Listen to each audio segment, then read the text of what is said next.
I wanted to take him home and take care of him, but he never would have made it out the hospital anyway. A grieving mother speaking to WSAV News 3 before filing a sweeping federal civil rights lawsuit over the death of her son, Matthew Laughlin. Yeah, I just need to go to the hospital. WSAV News 3 first brought you the gut-wrenching jail recordings of Laughlin last year, pleading for help while suffering from congestive heart failure. He would die in April 2014 after finally being taken to the hospital weeks after first complaining of symptoms. I couldn't believe it when I saw him on that visit the last time I saw him, that they didn't know that there was something terribly wrong. Named in the suit, Horizon Correctional Healthcare, the third-party healthcare provider in the jail, who's accused in the suit of putting profits ahead of patients. Chatham County, accused of knowing Horizon regularly violated the law in the execution of its contract. The late Sheriff Al St. Lawrence, the acting Sheriff Roy Harris, and his special election opponent, John Wiltshire, who was the jail administrator at the time of Laughlin's death. All three of them are accused of deliberate indifference after being told of Laughlin's medical condition. Chatham County and the Sheriff's Office in Horizon gave an innocent man a death sentence and then had his mother carried out. The suit also sheds light on Maylee's final visit to see her son in jail, where she said he looked deathly ill. After months of fighting over open records, the county told WSAV News 3 that this video had been corrupted and could not be recovered. Do you believe that? No.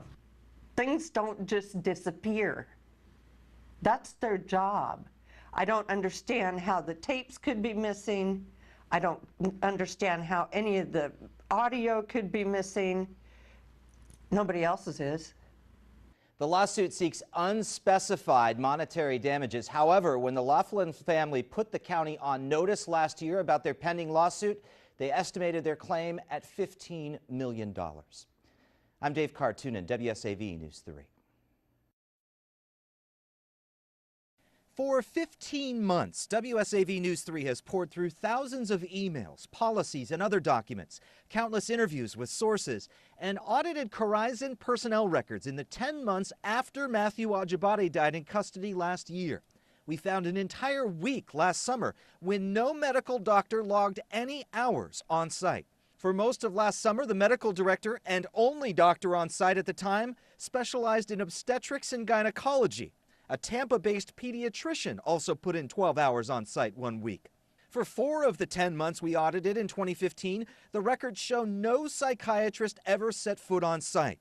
Another 6 months of Horizon records simply list the on-site psychiatrist as quote-unquote Anthony. Horizon refused to further identify Anthony. The only other medical professionals with drug prescribing abilities were nurse practitioners. But for 2 of the 3, Georgia Composite Medical Board records show their nurse protocol agreements had been terminated.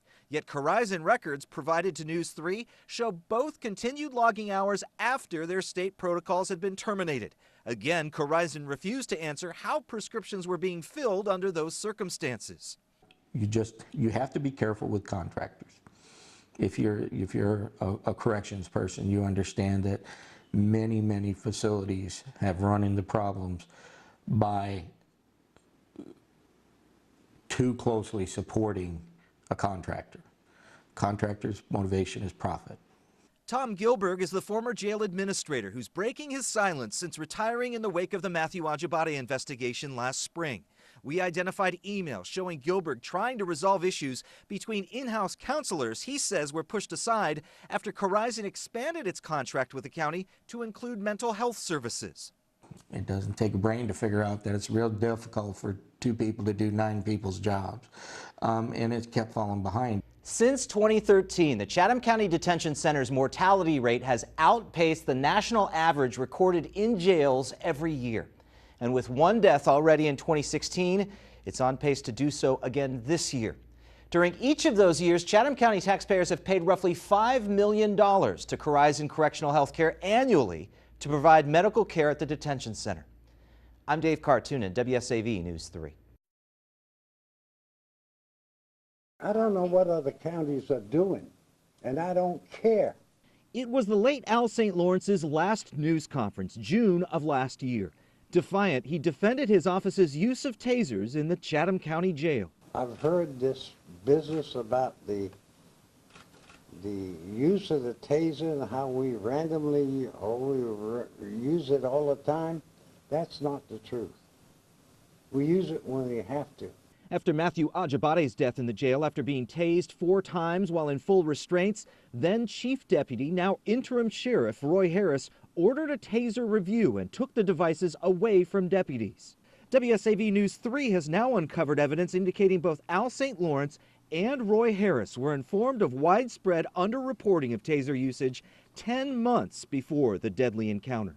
They should have known. They should have known because I don't have any special skills above anybody else. They were reading the same logs I am. It came from Tom Gilbert, the jail administrator who retired in the wake of Matthew Ajabade's death. During a management audit of the jail in March 2014, he told the auditor in an interview about units not keeping and sharing data such as taser strikes. In a written personal statement, Gilbert referenced, quote, hundreds of lost unit reports and thousands of unapproved reports. And earlier than that, in October of 2013, 15 months before Ajabade's death, he alerted then Chief Deputy Harris that the end-of-the-year reports had not been completed since 2009. The audit was ordered by St. Lawrence and directed by Harris. And I kind of continually sent up flares, you know, we need to watch this, read the logs. They're not doing anything. They're not submitting reports. They're not doing yearly reports. And I was told to pretty much mind my own business. WSAV News 3 requested this management audit conducted by former Metro Police Major Bob Oliver. It blamed Gilbert and his predecessor John Wiltshire, who's now running for sheriff, for creating a hostile work environment in the jail.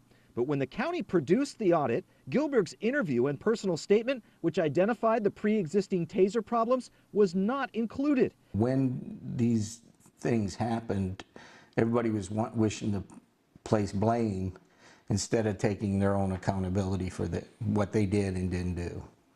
I'm more than willing to do that myself. It was only after WSAV notified the county attorney and now interim Sheriff Harris that the omissions may violate Georgia law that they produced the rest of the document. Because they knew it gave a time and date stamp that I started warning them in 13. And Gilbert does not hold the late sheriff responsible for that. For Al St. Lawrence, I think he was trying to do the best he could. But in the wake of St. Lawrence's death late last year, Bob Oliver, who did that management audit, was standing behind interim Sheriff Harris in support of his campaign kickoff. And according to the most recent disclosures, he's donated $200 to Harris's campaign. He politicized it, and he kept politicizing it with the idea that someday he wanted to be sheriff.